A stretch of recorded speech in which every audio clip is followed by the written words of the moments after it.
Hi guys, welcome to my brand new series, All Bases Covered. Every month we'll be looking at methods and tactics that are relevant to that month.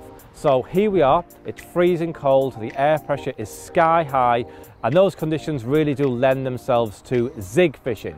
So today I have come to Ladywood Lakes in Yorkshire. Now this is a really deep lake, it's almost 30 feet deep, so it really is perfect for fishing zigs. So let's get the kit out the van and get zigging.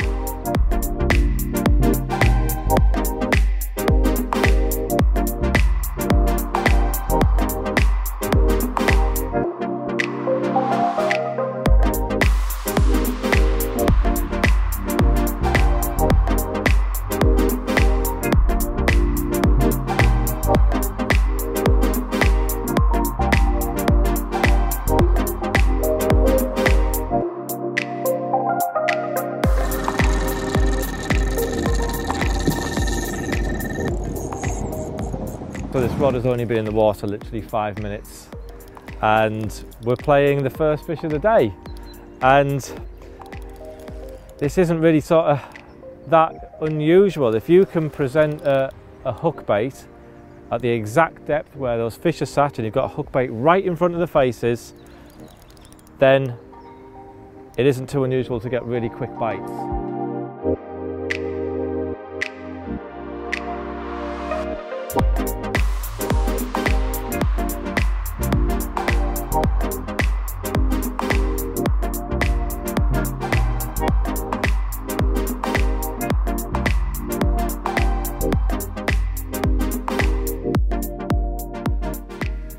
Well, it might be one of the babies of the lake, but it's a really great start on a very cold January morning, just 5 minutes fishing, and we've got this really pretty scaly mirror.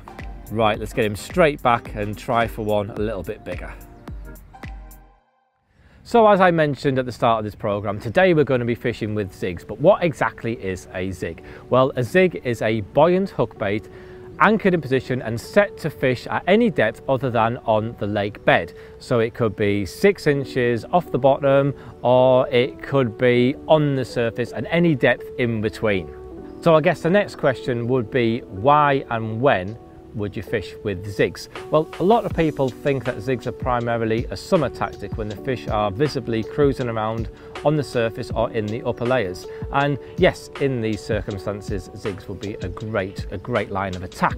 But they're usually not just restricted solely to the summer months.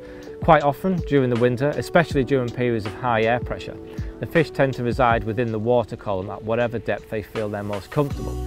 In fact, they may only venture down to the bottom for really short periods to feed, and this may only just be for a few moments each day, and the rest of the time they are actually suspended within the water column. Now, when it comes to choice of hook bait for zigs, my preference is just plain, simple, unflavoured foam. Usually it's in conjunction with the Fox Zigger liners. My preference of colour would be black. A lot of people think that because it's dark it's not as easy to see, but I think quite the opposite is true. I think it stands out really well in the water column, and yeah, I've caught probably more carp on black than any other colour, especially when it's fished higher up in the layers. Now, if I was to use a zig lower down, say for example in the bottom third, then I do prefer to add a splash of colour. So either perhaps yellow foam or even just a yellow zig liner with black foam, but I think just that little bit of added colour, I find for me, has got me more bites when fishing them shallow. Now why exactly this is, I don't really know, we can only sort of make assumptions, but I think it's because the fish are viewing the zig from above rather than from below, and that little bit of colour contrasts better against the dark lake bed. Now, although foam would be my #1 choice of hook bait, there are venues that have bans on artificial baits, and quite often foam, cork, etc. is included in this ban. So in these circumstances, I would fish with the 8mm Northern Special mini pop-ups. You have a variety of colours in the pot, and they are a great alternative hook bait to foam. Alternatively, of course, you can use whatever your favoured pop-up is and just whittle it down with a pair of scissors, and that will make a great hook bait. I do find that smaller hook baits are best for zigs. I don't know why, but I have found that smaller, something maybe up to maybe like 10-12mm in size, has generally outfished larger hook baits when fishing with zigs.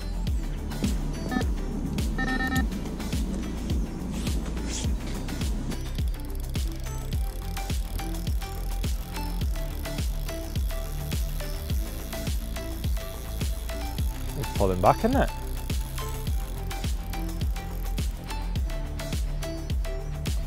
Can't play the fishes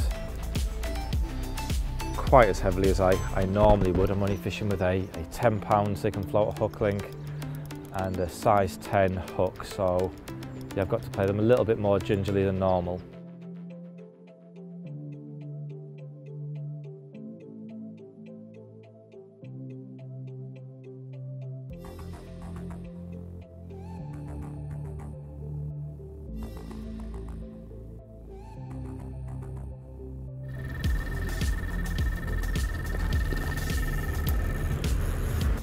So we've just landed that fish, and that fish is still sat in the landing net, and I decided to reel in another rod and cast it exactly where I caught the last fish from, and it's been about a minute and we're playing the third fish of the day. And it just goes to show that once you find the depth where the fish are at, action can be really prolific.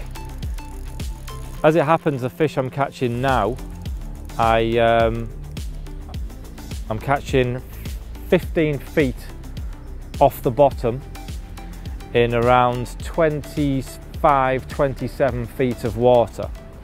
So just over halfway, that's where I'm catching them from. I started off by having one rod fished at 12 feet, so just under halfway, and one rod fished at 15, just over. And as soon as I had a bite at the 15 foot, I changed them both to that depth, but it seems that the fish are perhaps quite tightly shoaled at the moment, because these rods are only being fished maybe 2 rod lengths apart, and all 3 bites have come on the same spot. Again, that's something that you expect in the winter months. The fish can become tightly packed together, all sat at one depth, all in a huddle, if you like. But once you find them, well, look what happens.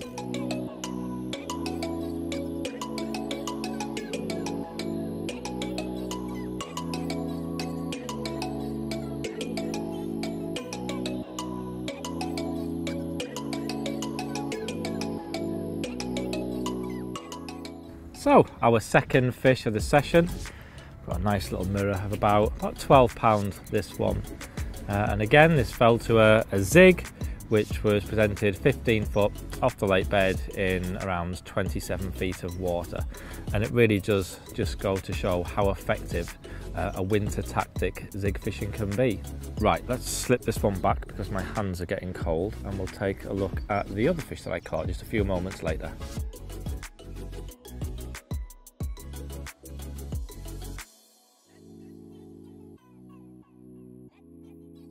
So this is the third fish of the session, another fish just into double figures, probably around 11, maybe 12 pound this one, and it really is great winter sport on those adjustable zigs. I'm really enjoying this session.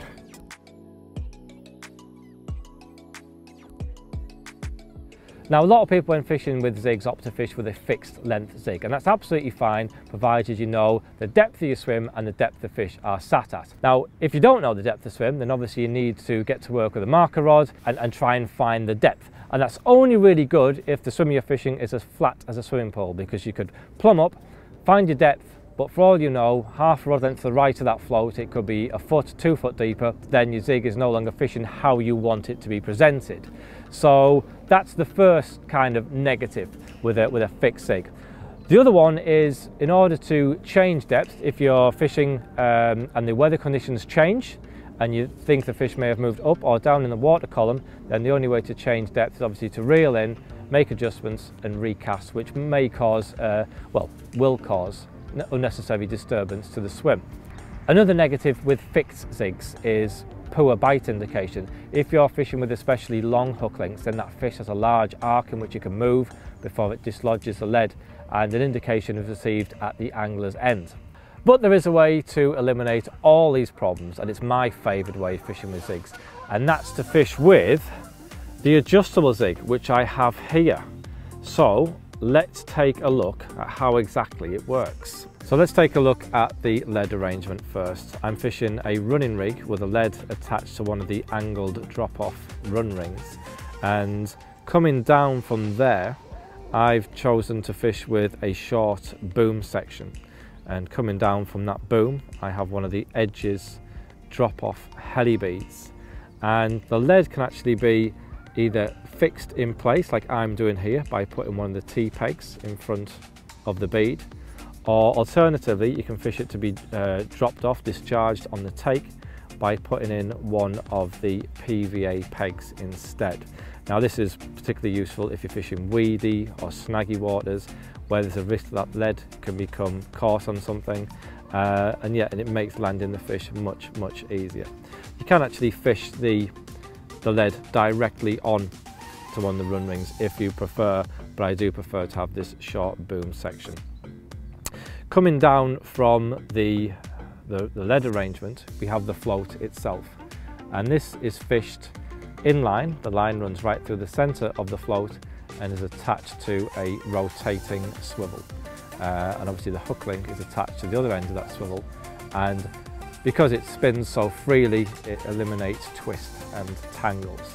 And the float and the lead kind of operate much in the same way as if it was a marker float, in that when you let line off the reel, the float can move up in the water column and obviously adjust the height in which you fish your hook bait. So talking a little bit more about the hook link itself, I mentioned it was a 10-pound zig and floater. This is ideal for fishing in open water. Obviously if there was weed and snags present, then I may up to the 12 or even the 15-pound, but in open water situations like this, then the 10 is absolutely fine. Now, as the name suggests, this is a dedicated zig and floater fishing hook link. It is buoyant. You don't want to be using any heavy sinking monos or fluorocarbons, anything like that, something which may hinder the buoyancy of the hook bait and even pull the hook bait down, so it's not fishing effectively. Now I've got 3 feet here of hook link, and it happens to be the exact distance from the start of the butt ring to the roller on top of the reel, and I'll explain a little bit more about that and why I do it like that a little bit later on. Coming down the hook link, I have the hook itself. It's a bit untidy because it's just caught a fish, but yeah, that's the hook. It is a size 10 zig and floater hook. Again, it's a hook designed especially for this purpose. It has a slight outturned eye, and that means the gape remains open. If you weren't to have that slight outturn of the eye, if you used an inturned eye, it would mean that the gape was closed, and that would really affect the hooking of the rig. So yeah, it's just tied simple knotless knot, and I've got a small piece of fine hook silicone over the eye there, again to increase the gape of the hook. So yeah, that's just a simple knotless knot, and I'm using one of the Northern Special mini pop-ups there, pink's being the best colour today. And yeah, really simple setup. Alternatively, in other situations I probably would have been using the Zig liner setups, but yeah, that's it. It's a really simple setup, and it's one that's worked well for me so far today and numerous days previous to that.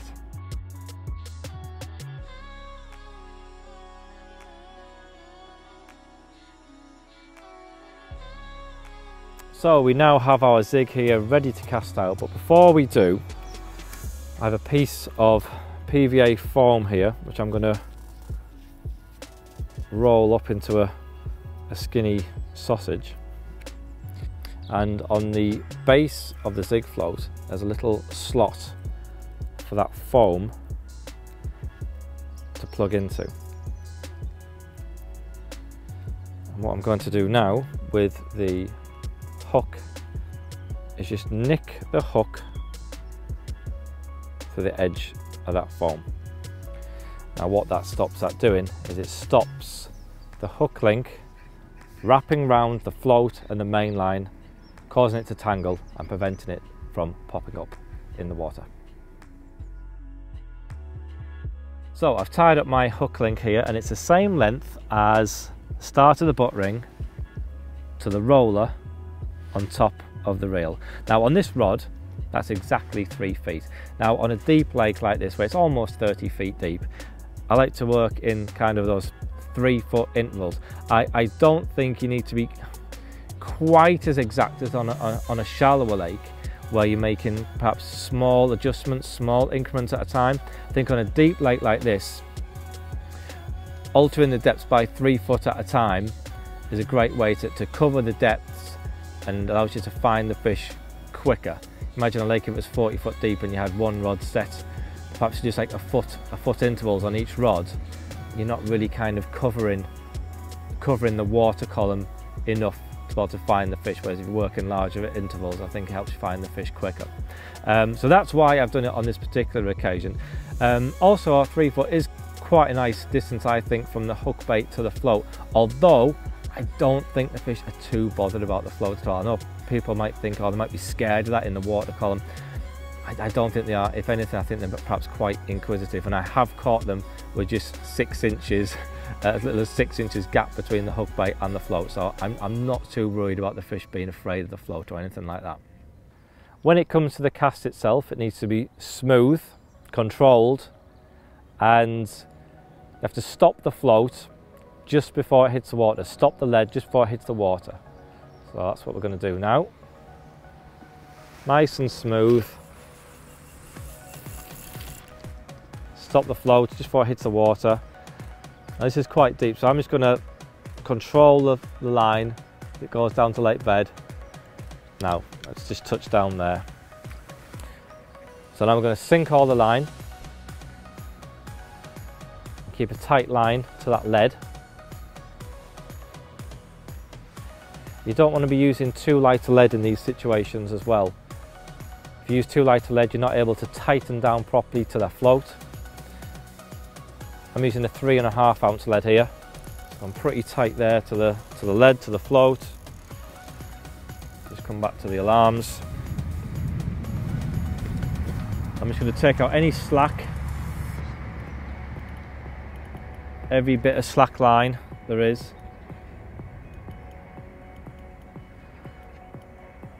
I'm sort of feeling the line here with my fingers and then tightening the spool. I don't want to move that lead. Yeah, I can't tighten any more. If I did, I would move the lead. So I know that the hook link is 3 foot long. So that hook bait is now 6 foot off the lake bed. 9, 12, 15 foot off the lake bed in around 27 feet of water. I know it's 27 feet of water because I popped the float up to the surface, just like I would a marker float. I popped that Zig float up, working it up to the surface. I know it's about 27 feet deep. So that hook bait is set to fish 15 foot off the bottom in 27 feet of water, so just over halfway. I'm using a nice lightweight bobbin there. Don't want to use something too heavy that's going to pull the line down. And that's it, we're all set. I've got the alarm set on full sensitivity.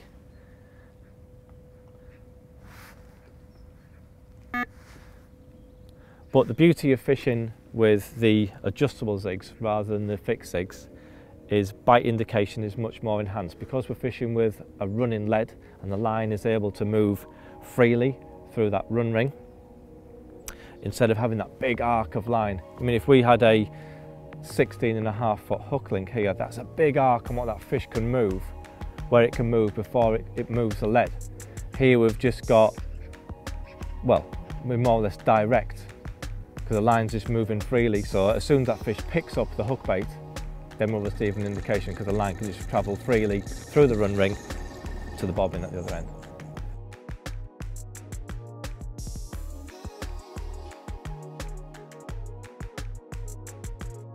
Well, we finished this short day session with the biggest one of the trip, a really nice scaly mirror of around 14 pounds. And it's been a lot of fun fishing with the adjustable zigs today, and I'm sure if I'd have been fishing on the bottom I wouldn't have caught anywhere near as many fish. And I really hope you've enjoyed part one of my new series, and I hope it's given you a lot of confidence to get out there and give the adjustable zigs a try, because I'm sure they will help you put more fish on the bank.